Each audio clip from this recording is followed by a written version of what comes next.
Premier exemple de l'étude de la concavité et des points d'inflexion.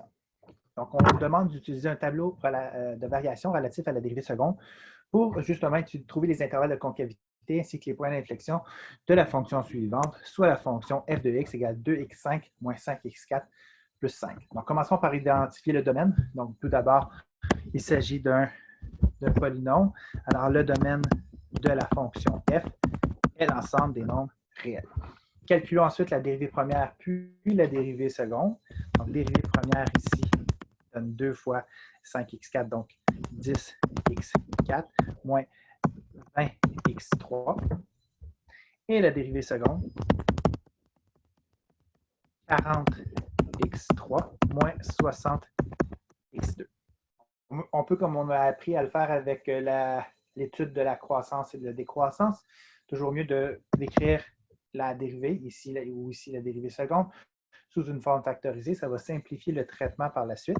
Alors, je peux mettre en évidence ici 20x2 et il va me rester 2x moins 3 entre parenthèses. Alors, je vais chercher les valeurs critiques de f'.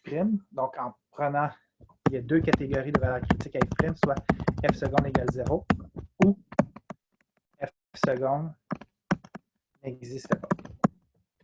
Donc, pour la première catégorie, il suffit de prendre la fonction dérivée seconde et la mettre égale à 0. Puisqu'elle est sous forme factorisée, je peux utiliser la règle du produit nul, dire que soit 20x2 est égal à 0 ou 2x moins 3 est égal à 0. Alors que pour que 20x2 soit égal à 0, il faut nécessairement que x soit égal à 0. Alors on a une première valeur critique, tandis qu'ici on envoie le 3 de l'autre côté, on divise par 2 et on trouve comme deuxième valeur critique x égale 3,5. En ce qui concerne la deuxième catégorie de valeurs critiques, il suffit de trouver le domaine de la dérivée seconde. Ici, puisque la dérivée seconde est un polynôme, alors son domaine, c'est les réels. Alors, en ce qui concerne les valeurs critiques, ici, dans cette catégorie-là, il n'y en a aucune. Tout ça nous mène à faire un tableau de variation pour la dérivée seconde. Donc, je vais me créer un tableau de 4 lignes par 8 colonnes.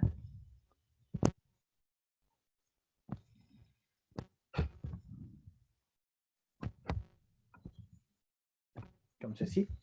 Alors, x va aller de moins l'infini jusqu'à plus l'infini, puisque le domaine, c'est les réels, et va croiser les valeurs critiques 0 et 3,5 dans l'ordre croissant.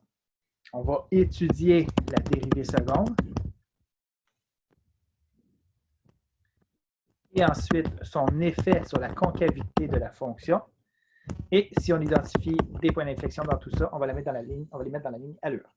Alors, commençons par les valeurs critiques ici qu'on a trouvées, qui sont 0 et 3,5. Ce sont deux valeurs critiques telles que la dérivée seconde est égale à 0.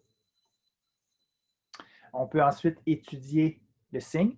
Alors, la dérivée seconde, on l'a juste ici, c'est l'expression 20x2 fois 2x moins 3. Je vous rappelle les trucs que je vous ai donnés dans les exemples précédents, ce qui concernait l'étude de la variation.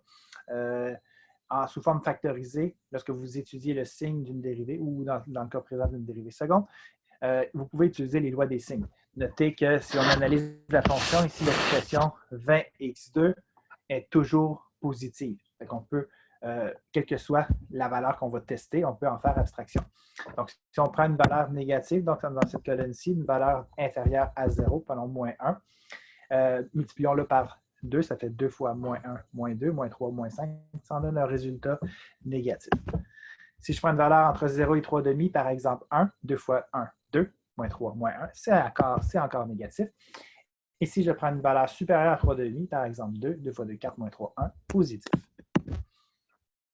Donc maintenant, l'effet de ces signes-là sur la dérivée, donc si c'est négatif, ça signifie que c'est concave vers le bas. Si c'est négatif, la dérivée seconde, c'est concave vers le bas. Et si c'est positif, c'est concave vers le haut.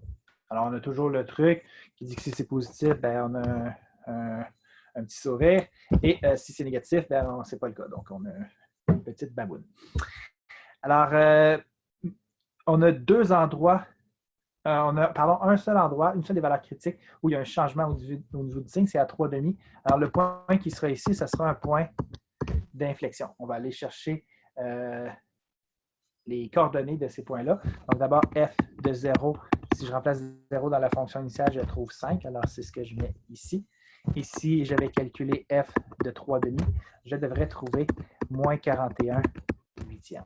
Alors je vais écrire ici moins 41. Alors, sous le tableau, on peut donner les intervalles. La notation qu'on avait appris à utiliser pour la croissance et la décroissance, c'était la flèche oblique vers le haut et vers le bas. Pour la concavité, on va tout simplement dessiner la mini-parabole. Donc, la fonction est concave vers le bas sur l'intervalle de moins l'infini à 0 et de 0 à 3,5. F de x est concave vers le haut sur l'intervalle de 3,5 à l'infini. Oui, en passant, je vais peut-être utiliser la notation que j'ai utilisée précédemment là. Pour tout x élément. Donc, pour tout x élément de ces intervalles-là. Et le point qu'on a trouvé, le point particulier, c'était le point 3,5 moins 41 huitièmes est un point